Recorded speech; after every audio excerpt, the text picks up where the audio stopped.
खुश नसीब है कि अब से कुछ ही देर में हम लोग वीडियो शावर देखेंगे, और वो भी एकदम लाइव। ऐसा पहली बार हो रहा है गाइस, लाइफ में ऐसा नजारा दोबारा देखने को नहीं मिलेगा। ये देखो, अमेरिका में भी शुरू हो गया मीडिया शावर। अरे अब इंग्लैंड के आसमान में भी दिखाई दे रहा है।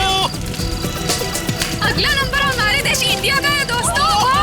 तैयार हो जाओ आसमान में प्रकृति की आतिशबाजी देखने के लिए। वो देखो, शुरू हो गया।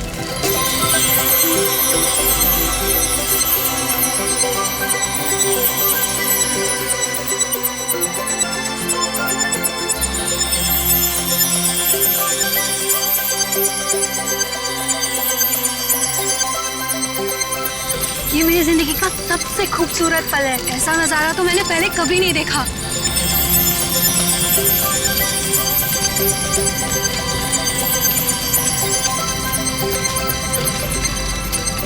हे गाइस, वो देखो, आसमान से शायद कुछ गिर रहा है। ये कहीं किसी मीटियोर का हिस्सा तो नहीं है? वो देखो, वहां गिरा, चलो देखते हैं। ये तो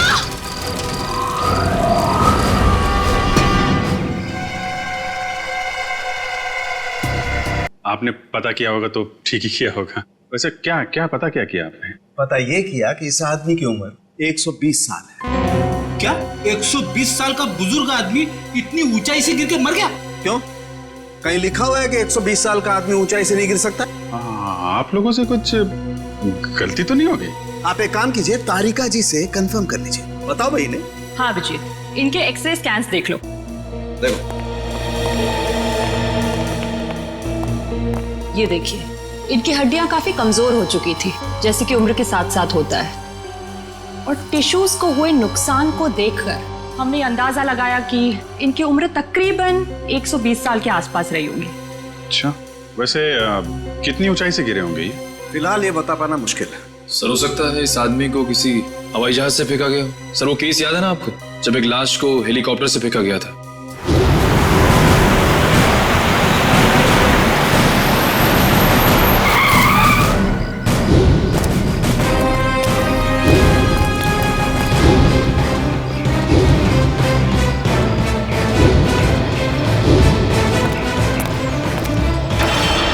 सर या फिर हो सकता है हॉट एयर बलून से, या फिर स्काई डाइविंग कर रहा होगा। अरे कैसी बातें कर रहे हो तुम लोग यार? 120 साल का बुजुर्ग आदमी स्काई डाइविंग करेगा, हॉट एयर बलून से कूदेगा? वैसे भी हमें वहां पे कोई पैराशूट वगैरह तो मिला नहीं था। हेलो, जली हुई चीज समुद्र में गिरी है, लाश के पास वाले इलाके में? ठीक है पहुंचते हैं हम।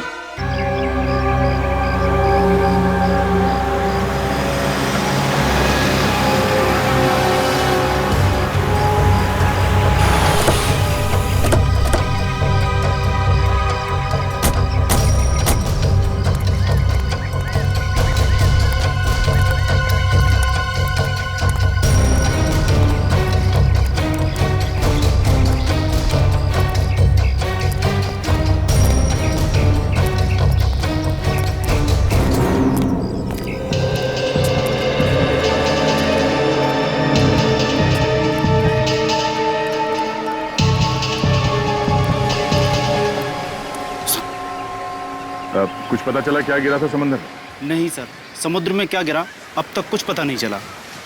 अच्छा, पहली बार किसने देखा था उस चीज को समुद्र में गिरते हुए? शंकर ने कह रहा था कि जब वो अनोखी चीज समुद्र में गिरी तो वो बॉम्ब की तरह फट गई और उसमें से चिंगारियां भी निकली। सर हो सकता है ये कोई बॉम्ब ही है, शायद किसी ने ऊपर से फेंका। नहीं सचिन, कोई समुद्र में बॉम्ब क्यों गिराएगा? बात कुछ और ही है।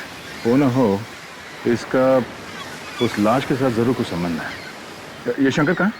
सर वो रहा सर।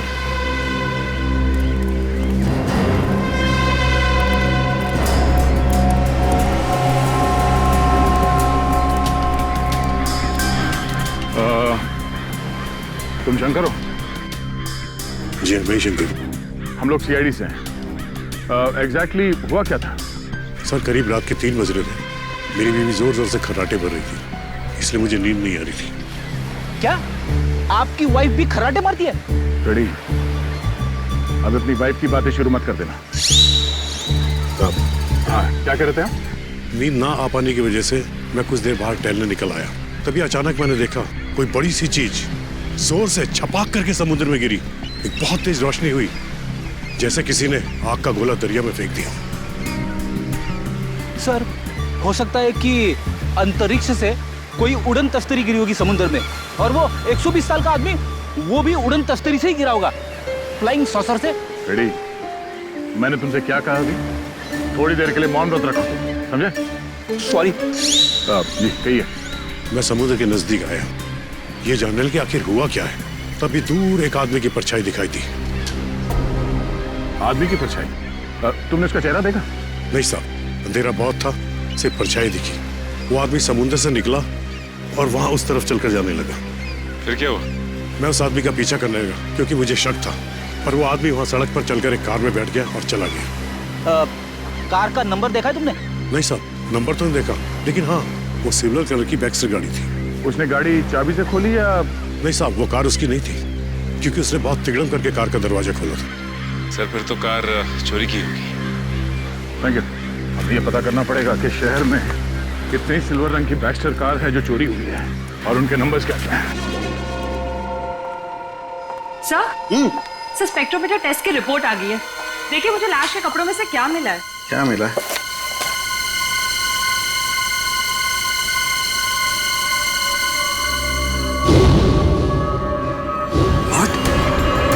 Rocket fuel? हाँ सर। अरे लेकिन तारिका, रॉकेट फ्यूल तो स्पेस क्राफ्ट को स्पेस में भेजने के लिए इस्तेमाल होता है। सर कहीं आदमी रॉकेट में होगा तो? नहीं नहीं, रॉकेट में होगा तो भी क्या है, रॉकेट में होने से इसके कपड़ों पर रॉकेट फ्यूल कैसे आ सकता है Tarika? It is not possible. नहीं नहीं, ये कुछ और ही चक्कर है।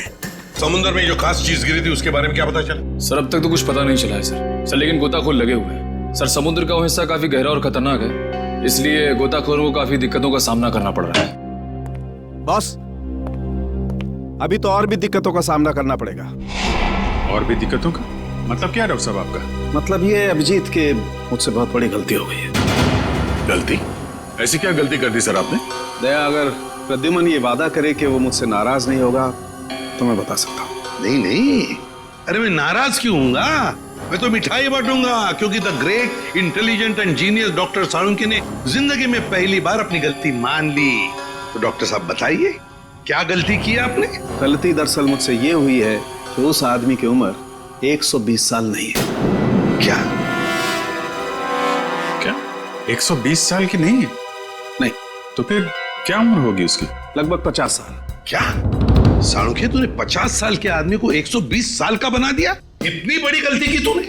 यार दरअसल उस आदमी की हड्डियां तो यही बता रही थी कि उसकी उम्र 120 साल की होनी चाहिए, मगर स्पेक्ट्रोमीटर टेस्ट के बाद उसके कपड़ों पर मिला रॉकेट फ्यूल ये बता रहा है कि ये आदमी 4-5 महीने अंतरिक्ष में रहकर आया है। क्या उसके कपड़ों पर रॉकेट फ्यूल मिला?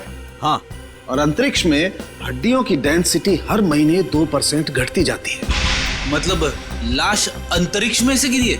नहीं ब्रेडी, लाश अंतरिक्ष से अगर गिरती तो जल जाती, धरती पर पहुंचने से पहले ही उसके चीथड़े उड़ जाते, मगर ऐसा हुआ नहीं। मतलब ये लाश किसी स्पेसक्राफ्ट से गिरा है जब वो धरती पे वापस आ रहा होगा। मगर दया, हमारे देश से कोई स्पेसक्राफ्ट तो किसी इंसान को लेकर अंतरिक्ष में गया ही नहीं।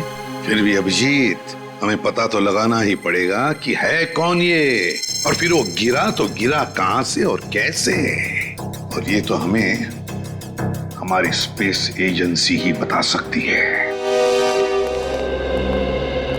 हेलो सर, मैं यहाँ का डिप्टी डायरेक्टर हूँ, हरीश मेरा नाम है। कहिए। हरीश जी, हम यहाँ पर एक ऐसे आदमी के सिलसिले में आए हैं जिसका खून हुआ है, मगर उसने अंतरिक्ष में 4-5 महीने गुजारे हैं। आपको तो इस बात की जानकारी होगी ना कि हमारे देश से कौन कौन आदमी अंतरिक्ष यात्रा करके आया? यस सर, जानकारी तो पूरी है, पर हमें ये जानकारी किसी को भी देने की अनुमति नहीं है, फिर चाहे वो CID क्यों ना हो। लगता है हरीश जी, आप इस बात की गंभीरता को समझ नहीं पा रहे हैं। एक आदमी का खून हुआ है, खून। एक ऐसा आदमी जो शायद आपका साथी था, जो आपके साथ उठता बैठता था, हंसता खेलता था, खाता पीता था, और इसीलिए हम ये जानना चाहते हैं कि क्या आपका कोई साथी लापता है क्या? सर, ये जो भी इंसान है ये हमारा साथी हो ही नहीं सकता, क्योंकि अभी तक हमारे देश की तरफ से कोई भी स्पेसक्राफ्ट एस्ट्रोनॉट लेके अंतरिक्ष में गया ही नहीं है। हो सकता है कोई चोरी छुपे गया हो अंतरिक्ष में। नहीं सर, स्पेस को इतनी साधारण जगह नहीं है, हमारी जानकारी के बिना वहां जाना असंभव है, इम्पॉसिबल। अच्छा, आपके स्टाफ में से ऐसा कोई आदमी है जो आज काम पे नहीं आया? सर विशाल सर काम पे नहीं आए हैं। विशाल काम पर नहीं आया? अच्छा, क्या विशाल कभी अंतरिक्ष में गया था? हाँ सर, विशाल सर बहुत साल पहले अंतरिक्ष में गए थे, लेकिन किसी और देश की तरफ से। एक्चुअली सर, वो हमारे यहाँ का हेड इंजीनियर है। यहाँ के हर प्रोजेक्ट की शुरुआत उसी की देखरेख में होती है। 3 साल पहले 5 महीने के लिए वो अंतरिक्ष में गया था, जॉइंट नेशन स्पेस प्रोग्राम के तहत। अच्छा, गया था। अभिजीत, साळुंखे ने भी तो यही कहा कि वो इंसान 4-5 महीने के लिए अंतरिक्ष में था। हाँ सर, विशाल सर हमें अंतरिक्ष में जाने की ट्रेनिंग दे रहे थे। और क्या विशाल का कद 5 फुट 7 इंच था? जी। फिर तो सर जिसकी लाश मिली है शायद वो विशाल ही है। मुझे तो यकीन ही नहीं हो रहा।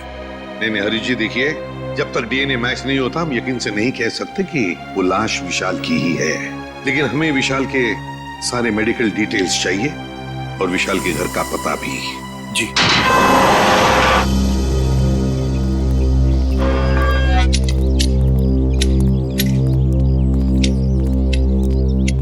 सुनिए, ये विशाल का घर है ना? जी, घर तो विशाल साहब का ही है, लेकिन वो घर पर नहीं है। हाँ, वो तो पता है हमें, लेकिन क्या विशाल जी के कोई घर वाले या परिवार वाले, कोई दोस्त वगैरह आसपास रहते हैं क्या? जी, विशाल साहब की पत्नी अदिति मेम साहब तीर्थ गई हैं। आप लोग? हम लोग सीआईडी से। सीआईडी? जी। कहिए, क्या बात है? आप कौन है? आपका नाम क्या है? जी, मेरा नाम बिरजू है। अच्छा, देखो बिरजू, हमें एक लाश मिली है। लाश? और हमें शक है कि वो लाश विशाल जी की है। ये कैसे हो सकता है? विशाल साहब नहीं मर सकते। देखिए, आप संभालिए अपने आप को। फिलहाल हमें सिर्फ शक है कि ये लाश विशाल जी की है। हो सकता है कि ये लाश किसी और की हो। भगवान करे वो लाश विशाल साहब की ना हो। वैसे आखिरी बार कब देखा था तुमने विशाल जी को? कब मिले थे उन्हें? कल सुबह जब मैं काम पर आया था तो विशाल साहब ने मेरी बाहर से ही छुट्टी कर दी थी। घर के बाहर से ही छुट्टी दी? क्यों? किस लिए? जी पता नहीं, ऐसा पहले कभी नहीं हुआ है। मैंने विशाल जी से कहा कि मैं घर की सफाई कर देता हूँ, झाड़ू पोछा कर देता हूँ, मैं फिर चला जाता हूँ, लेकिन उन्होंने मुझे घर में घुसने ही नहीं दिया। आपको उन्होंने घर में घुसने नहीं दिया? जी हाँ, उनका बर्ताव बड़ा अजीब सा था। जब उन्होंने अदिति मेम साहब के तीर्थ पर जाने की बात कही तो मुझे बड़ा अजीब सा लगा। मुझे यकीन ही नहीं हुआ। लेकिन क्यों? क्योंकि अदिति मैडम इस तरह अचानक कहीं नहीं जाती। अगर वो शहर से बाहर कहीं जाती भी हैं, तो महीनों पहले वो अपनी तैयारी पूरी कर लेती हैं। अच्छा, साहब ने तुम्हें घर के अंदर आने से मना कर दिया। वैसे बिरजू, हम घर के अंदर देखना चाहते हैं। तुम्हारे पास घर की चाबी तो होगी? जी हाँ। हम ये देखना चाहते हैं ऐसी क्या वजह थी जो साहब ने तुम्हें घर के अंदर आने से मना कर दिया। जी अभी खोलता हूँ।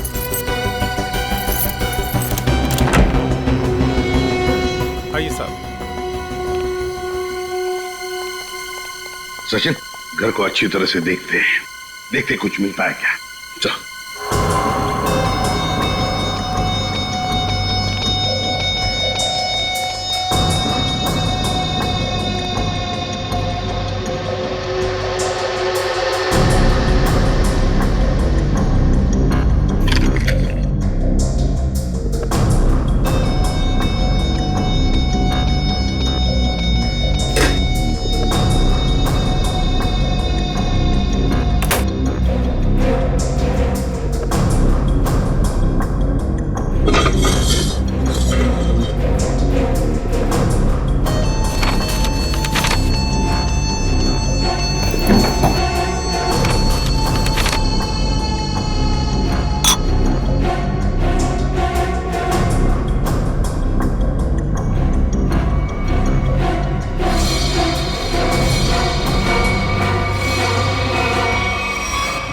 कागज के टुकड़े पर कुछ हल्का हल्का सा लिखा हुआ है।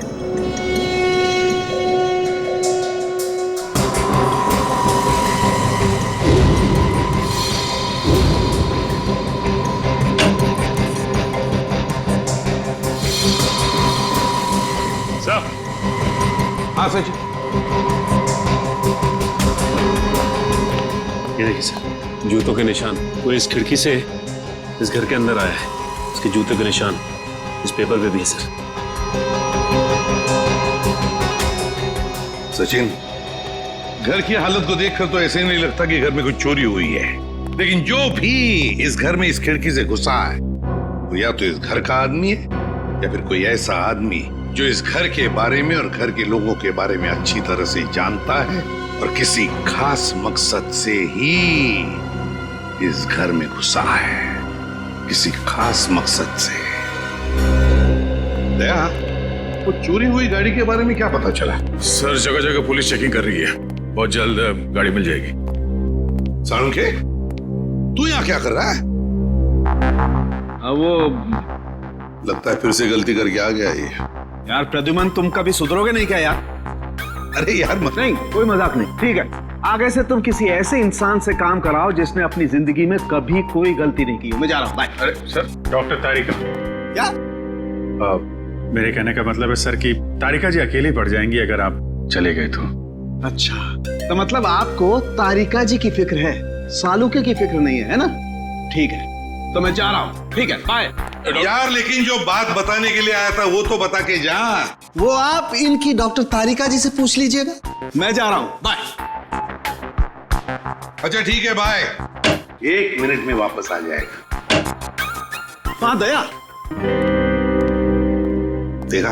देखो दया, मैं ना सिर्फ और सिर्फ तुम्हारी वजह से वापस आया हूं। हाँ, क्योंकि मैं जानता हूं एक सिर्फ तुम हो जो मुझे अच्छी तरह से समझते हो, ताकि ये लोग तो मेरी नौकरी छीनने पर लगे हुए हैं। सर वो मैं नहीं, कुछ कहने की जरूरत नहीं दया, मैं तुम्हें बहुत अच्छी तरह से समझता हूँ। वैसे समझता मैं इन लोगों को भी बहुत अच्छी तरह से हूँ। तो ऐसे दया, जो बात तुझे बताने के लिए आया था जरा पूछ ले, क्या बात है? सर देखो दया, जो लाश आप लोगों को मिली थी ना, उसका डीएनए मैच हो गया है और वो लाश विशाल की है। क्या? विशाल की है? मतलब हमारा शख्स सही निकला? बिल्कुल। और जो जूतों के निशान आपको विशाल के घर से मिले थे वो किसी ऐसे आदमी के जो एक पांव से लंगड़ा के चलता है। ये कैसे पता चला सालुंखे सर? देखो, जब कोई इंसान लंगड़ा के चलता है तो उसका एक पैर पर वजन ज्यादा होता है और दूसरे पैर पर वजन कम होता है, और इसीलिए दोनों पैरों का अलग अलग निशान पड़ता है। वाह सालुंखे साहब, वाह, बड़ा तगड़ा ऑब्जर्वेशन है आपका। Thank you. समझ था क्या है? वैसे साळुंखे यार, वो कागज के टुकड़े जो मिले थे विशाल के घर से, उन पर कुछ लिखा हुआ था, वो क्या है?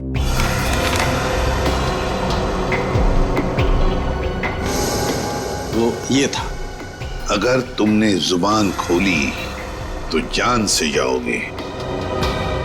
विशाल को धमकी? लगता है विशाल कोई राज जान गया था सर, और इस राज की कीमत उसे अपनी जान गंवा के देनी पड़ी। सर खूनी जरूर इस स्पेस एजेंसी का ही कोई होगा सर, या फिर आसपास का कोई होगा, वरना स्पेसक्राफ्ट या हवाई जहाज से उसे नीचे फेंकना मुश्किल है सर। बिल्कुल वैसे ही हुआ होगा। बॉस, अभी सालुके के सुरागों की पोटली खाली नहीं हुई है। और भी कुछ बाकी है क्या? हाँ, एक ऐसी चीज जो आपको खूनी के एकदम नजदीक तक ले जाएगी। तो बताइए ना डॉक्टर साहब। देखो दया, इन लेटर्स को गौर से देखो। इस आदमी ने ये लेटर्स कैपिटल में लिखे हैं ताकि अपनी हैंडराइटिंग को छुपा सके, लेकिन इनको जरा गौर से देखो, ये लेटर्स कहीं कहीं पर हिले हुए हैं, कमजोर है। मुझे लगता है इस आदमी का हाथ कांपता था जब ये लिखता था। कमाल है सर, धमकी भरा खत लिखता है और लिखते वक्त हाथ भी कांपता है। डर की वजह से? बिल्कुल सही फ्रेडी, डर की वजह से ही। दरअसल इसके हाथ में कोई तकलीफ थी, न्यूरोटिक तकलीफ। जब ये डरता था, इस आदमी का हाथ कांपता था। जब इसने ये नोट लिखा, ये डरा हुआ था, इसीलिए इसका हाथ कांप रहा था, और ये अक्षर इस तरीके से बने। हाथ में तकलीफ? विशाल सर बहुत साल पहले अंतरिक्ष में गए थे, लेकिन किसी और देश की तरफ से। सर वो घटोत्कच, विशाल का असिस्टेंट, विशाल कुछ लोगों को ट्रेनिंग दे रहा था अंतरिक्ष में जाने के लिए। ये घटोत्कच भी उनमें से एक था। मगर अभिजीत, अंतरिक्ष में जाने के लिए वो आदमी मानसिक तौर पर और शारीरिक तौर पर बिल्कुल फिट होना चाहिए, हट्टा कट्टा होना चाहिए। इस घटोत्कच को क्यों सिलेक्ट किया गया? उसके तो हाथ में तकलीफ है। और घटोत्कच के इस कमजोरी के बारे में विशाल को पता चला, इसलिए शायद घटोत्कच ने विशाल को अपना मुंह बंद रखने के लिए उसे जान से मारने की धमकी दी होगी। ये हो सकता है। रजत, क्या? देखो, सभी पुलिस स्टेशन में खबर कर दो, उसकी फोटो भिजवाओ, सब जगह नाकाबंदी करवा दो। ओके? क्या हुआ? सर ये विशाल की पत्नी अदिति, ये किसी तीर्थ यात्रा पे नहीं गई है, उसने किसी भी बस, ट्रेन या फ्लाइट की टिकट बुक नहीं करवाई। वो गायब है। अदिति गायब है? गायब है अदिति? तो फिर ये गई कहाँ? और फिर विशाल को मारा किसने और क्यों मारा? इन सारे सवालों का जवाब तो अब घटोत्कच ही देगा। घटोत्कच।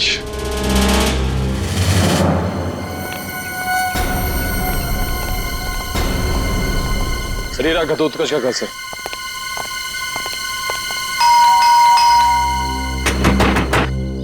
दरवाजा खोल ही नहीं रहा है। पीछे से कुछ आवाज है? हाँ।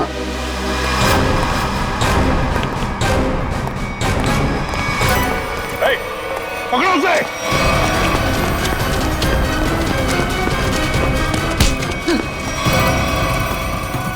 सीआईडी से भाग रहा है? कहाँ भाग रहा है? मुझे छोड़ दीजिए सर, मैंने कुछ नहीं किया सर। कुछ नहीं किया तो भाग क्यों रहा था?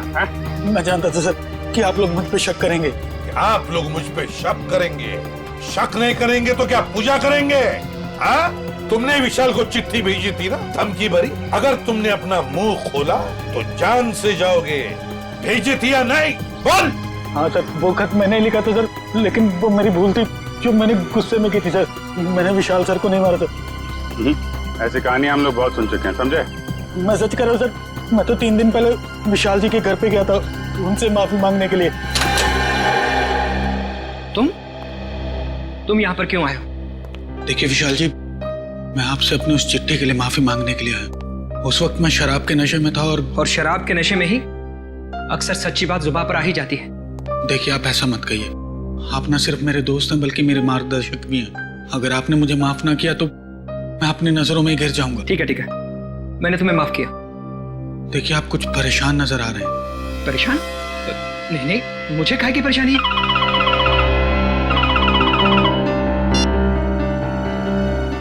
हेलो जी, ठीक है, आप जैसा कहेंगे मैं बिल्कुल वैसा ही करूंगा, लेकिन मेरी पत्नी पर कोई आंच नहीं आनी चाहिए। आदिति किडनैप हो गई और फिर किडनैपर आदिति को कोई नुकसान ना पहुंचाए, इसलिए विशाल ने ऐसी कहानी बनाई कि आदिति तीर्थ यात्रा पर चली गई।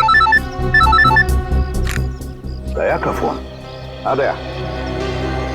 अच्छा, चोरी की गई गाड़ी का पता चल गया। एक्सीलेंट।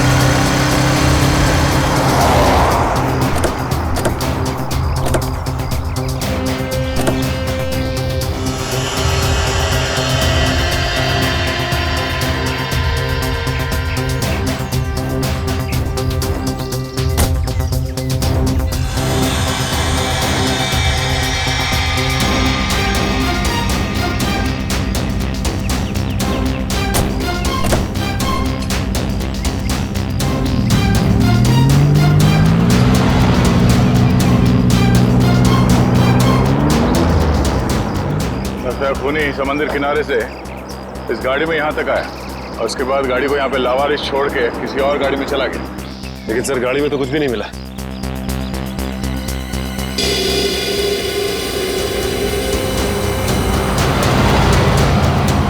ये देखो, सीसीटीवी कैमरा लगा हुआ है इस ट्रैफिक पोस्ट पे। जरूर उस खूनी का चेहरा इस कैमरे कैद हो गया होगा। एक लिए काम करो, आरटीओ को कांटेक्ट करो और इस कैमरे की फुटेज ले लो। सर हेलो, क्या अदिति मिल गई?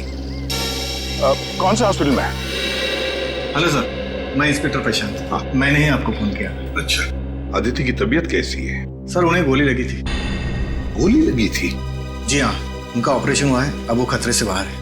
लेकिन ये अदिति मिली कहाँ तुम लोगों को? सर हम लोग पेट्रोल पे थे। Hello control room. Yes sir, यहाँ सब कुछ ठीक है सर, ओवर। अरे राघव, वो देखो, किसी औरत को जबरदस्ती ले जाया जा रहा है। कहीं अदिति तो नहीं जिसकी फोटो सीआईडी ने भेजी थी हर जगह ढूंढने के लिए? हो सकता है। चलो देखते हैं। पीछा करो उसका। चलो जल्दी। एक काम करो, सायरन बंदी रखो ताकि उन्हें पता नहीं चले कि हम लोग उनका पीछा कर रहे हैं। बोल रहे जाने दो मुझे, जाने दो ना मुझे।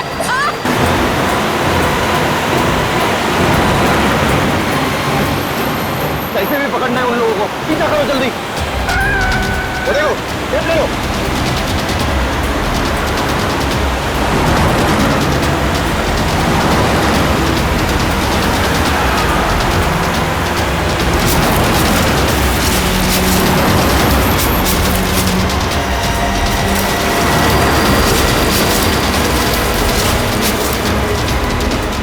जाने दो ना मुझे।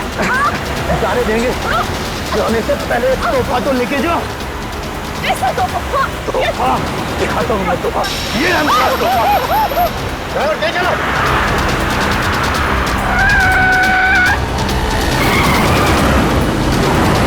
और तेज ड्राइवर।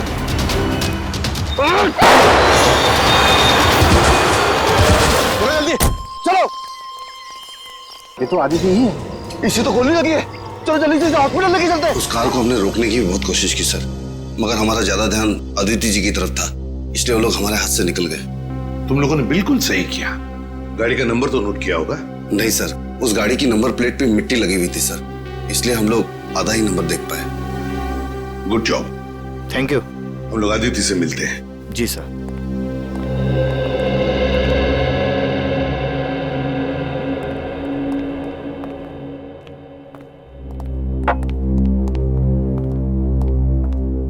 अदिति, अब कैसी हो? ठीक हूँ। आप कौन? मैं एसीपी प्रद्युमन, सीआईडी से। सीआईडी से? मेरे पति कहाँ हैं? बहुत जल्दी आ जाएंगे।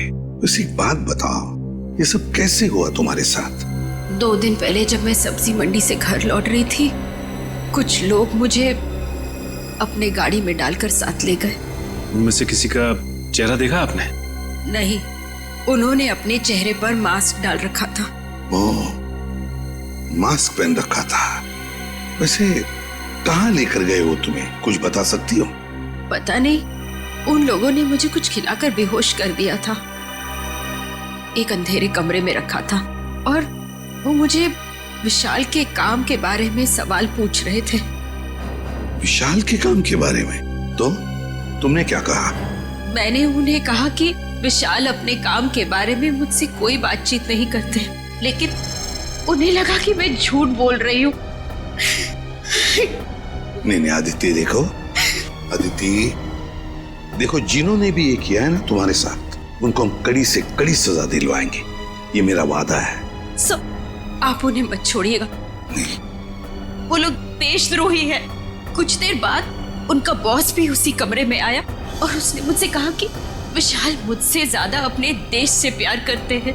मैंने उन्हें जवाब दिया कि मुझे गर्व है कि विशाल पहले एक अच्छे नागरिक है और फिर एक अच्छे पति।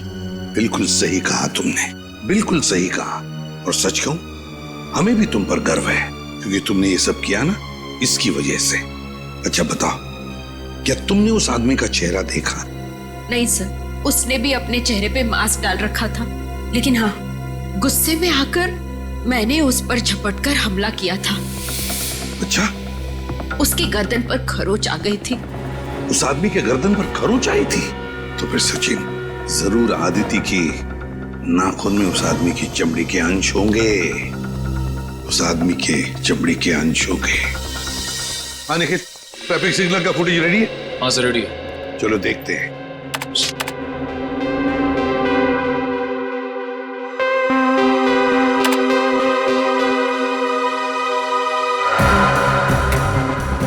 रात का फुटेज है, समझ में नहीं आ रहा है। दिन का फुटेज दिखाओ।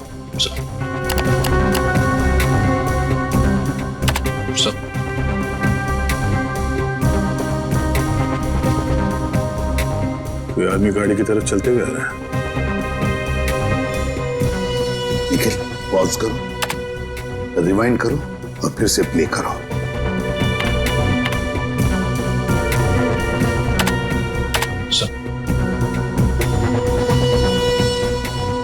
और जो जूतों के निशान आपको विशाल के घर से मिले थे, वो किसी ऐसे आदमी के जो एक पांव से लंगड़ा के चलता है। बाएं पैर से लंगड़ा भी रहा है। कहीं ये हमारा खूनी तो नहीं? सर, मगर ये ये आदमी है कौन? इसका चेहरा तो दिख ही नहीं रहा है। पता चल जाएगा फ्रेडी, ये है कौन ये पता चल जाएगा। लाल जूते जो पहने हैं। निखिल रिवाइंड करो, जूम करो जूतों पर।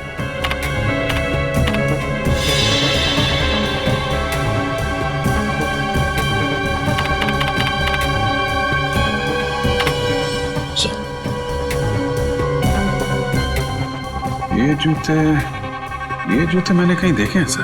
देखे? कहां पर? किसके पैरों में? सर आज विशाल सर नहीं आए।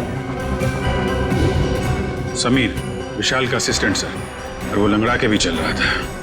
विशाल का असिस्टेंट समीर। अरे दरवाजा तो खुला ही है। माय गॉड, खून। चक्कर ना रहना, लगता है किसी को घसीट के ले जाया गया है यहां से उस तरफ।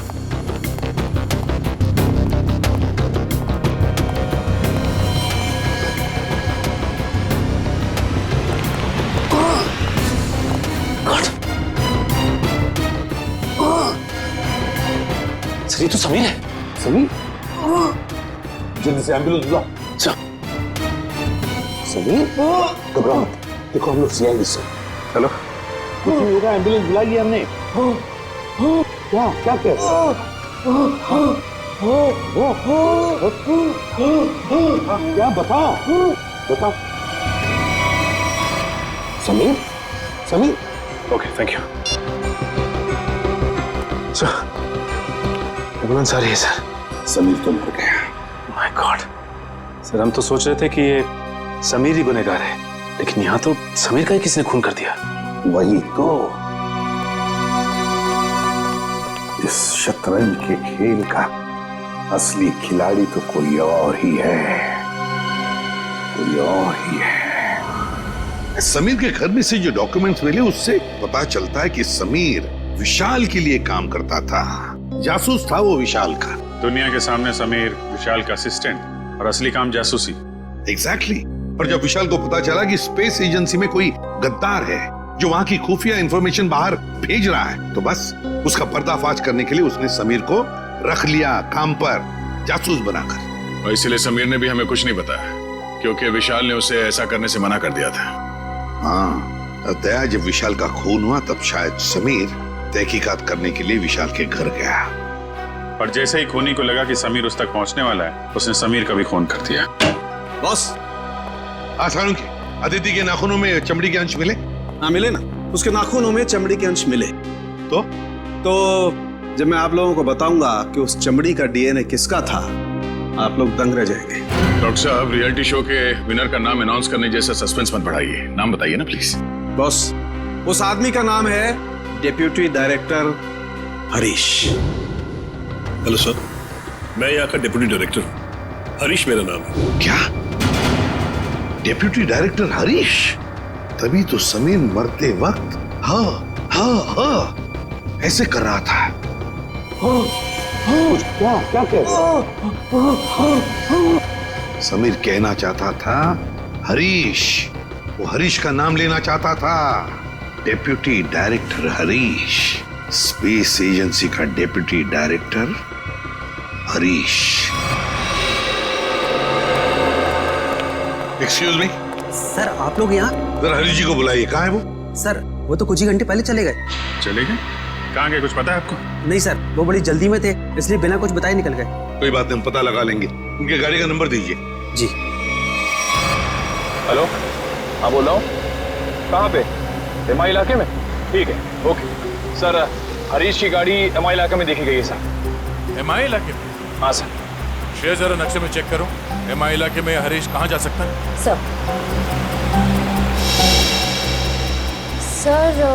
एमआई इलाके के आगे तो बॉर्डर है, हमारे राज्य की सीमा, और ये बॉर्डर एमआई इलाके से 15 किलोमीटर दूर है। तो ये उड़ान भर के हरीश अपना घोंसला कहीं और बनाना चाहता है? और सर उड़ान भरने के लिए पास में ही एक रनवे और एयरफील्ड भी है। फिर तो सर ये शहर से नहीं, देश से बाहर निकलने का प्लान बना रहा होगा। तो चलो इसके प्लान का आज क्लाइमैक्स कर देते हैं।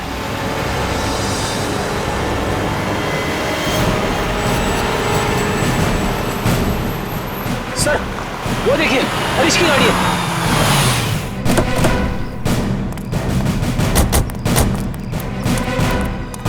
सर गाड़ी तो खाली है सर, तो लगता है भाग गया है हरीश। लगता है वो एयरफील्ड की तरफ गया है। चलो लेट्स गो।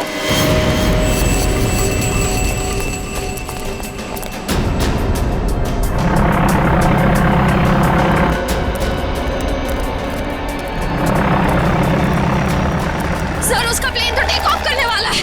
सर अगर ये विदेश चला गया तो इसे पकड़ना और भी मुश्किल हो जाएगा। कहीं नहीं पहुंचेगा ये। Oh no.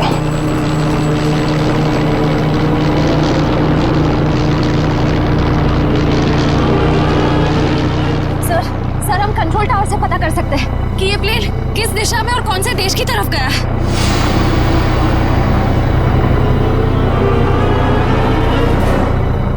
पता तो कर सकते हैं श्रेया, मगर क्या सर? पता नहीं क्यों मुझे ऐसा लग रहा है कि हम अब भी असली खूनी तक नहीं पहुंचे हैं। सर इस हरीश तक पहुंचते पहुंचते रह गए सर। नहीं निखिल,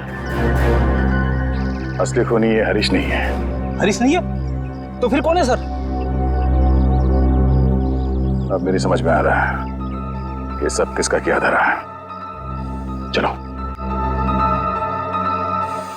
तुम लोगों को अपने बुरे कर्मों की सजा जरूर मिलेगी। सारा गुनाह तुम लोगों ने किया और इल्जाम मेरे मत्थे मर दिया। बात तो तेरी ठीक है, मगर सीआईडी कभी पता नहीं कर पाएगी कि असली मुजरिम कौन है, क्योंकि हमने तुम्हारे बैंक अकाउंट में पूरे 15 करोड़ रुपए डलवाए। 15 करोड़ रुपए? हाँ 15 करोड़ रुपए, जिससे उनको लगेगा कि तुमने अपने जमीर का सौदा कर दिया है 15 करोड़ रुपयों के लिए, और अब देशद्रोही बन गए।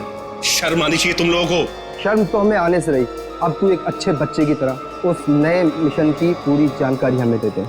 चल। नहीं, कभी नहीं। मैं रुपयों के लिए अपने देश को कभी नहीं बेचूंगा, कभी नहीं।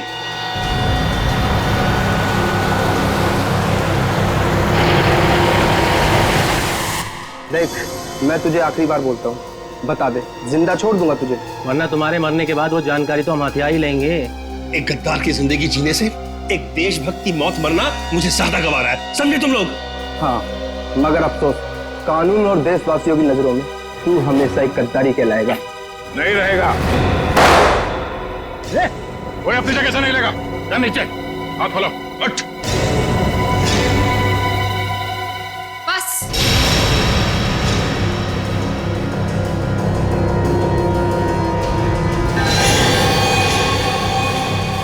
बहुत हो चुका ये नाच गाना, अब काम की बात करें। हाँ, काम की बात भी हो जाएगी। अदिति, तुम लोग मुझे देखकर चौंके नहीं? नहीं, हमें पहले ही पता चल गया था। ज्यादा चालाक बनने के चक्कर में तुम खुद अपनी जाल में फंस गई। तुम्हें याद है, तुमने कहा था कि 2 दिन पहले तुमने हरीश के गले को खरोचा था। हा? मैंने उस पर झपटकर हमला किया था। अच्छा। उसकी गर्दन पर खरोच आ गई थी। हाँ तो? मगर जब हम हरीश से मिलने स्पेस एजेंसी गए थे, तब उसके गले पे खरोच का ऐसा कोई भी निशान नहीं था। नहीं सर, स्पेस को इतनी साधारण जगह नहीं है। हमारी जानकारी के बिना वहां जाना असंभव है। और हमसे मिलने के बाद हरीश के गले पे खरोच का निशान बनाया गया ताकि तुम हमें गुमराह कर सको। सर इन लोगों को बिल्कुल मत छोड़ना।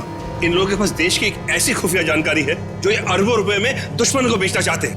अपनी जेब भरने के लिए देश की सुरक्षा का सौदा करने चली थी तुम। अब चलो, मायके चलने की तैयारी करो। तुम लोग ऐसे नहीं मानोगे। सीआईडी के ऊपर गोली चलाने की कोशिश कर रही हो? ये रहा उसका इनाम। बोलो, क्यों किया तुमने ये सब? मैं दुश्मन देश की जासूस हूँ। 8 महीने पहले मैंने विशाल से शादी की ताकि भारत की स्पेस एजेंसी की सीक्रेट्स और आने वाली प्रोजेक्ट्स की जानकारी मैं चुरा सकूं। मगर तुम्हारे पति विशाल को तुम्हारी हरकतों और हाव भाव पे शक हुआ और इसीलिए उसने तुम्हारे पीछे जासूस लगा दिए। विशाल को सिर्फ इतना ही शक था कि स्पेस एजेंसी में कोई गद्दार है, लेकिन वो ये नहीं जानता था कि गद्दार खुद उसकी पत्नी ही है। जब तुम्हें ये जासूसी वाली बात पता चली तो तुमने उस जासूस समीर को मार दिया और अपने आप को अगवा करने का प्लान बना लिया। क्योंकि मुझे लगा था कि मुझे छुड़वाने के लिए विशाल उन अगवा करने वाले लोगों को वो खुफिया जानकारी दे देगा, लेकिन शायद विशाल को मुझसे ज्यादा देश से प्रेम था, इसलिए विशाल ने उन्हें गलत इन्फॉर्मेशन दी और मुझे छुड़वा लिया। और तुम्हें इस बात का गुस्सा है और तुमने विशाल को प्लेन से नीचे धक्का दे दिया। हाँ, मैंने प्लेन क्रैश करवाया था और खुद पैराशूट से नीचे आ गई। और फिर तुमने मुझे फंसाने का प्लान बनाया? क्योंकि मैं चाहती थी कि विशाल के खून का और इस सारी गद्दारी का इल्जाम तुम्हारे सर पर आ जाए। मगर तुमने कभी ये नहीं सोचा कि सीआईडी कभी ना कभी सच का पता लगा ही लेगी। तुम इस देश को बर्बाद करना चाहती थी, अब इस देश की खातिरदारी भी देख लो। फांसी के लिए तैयार हो जाओ तुम।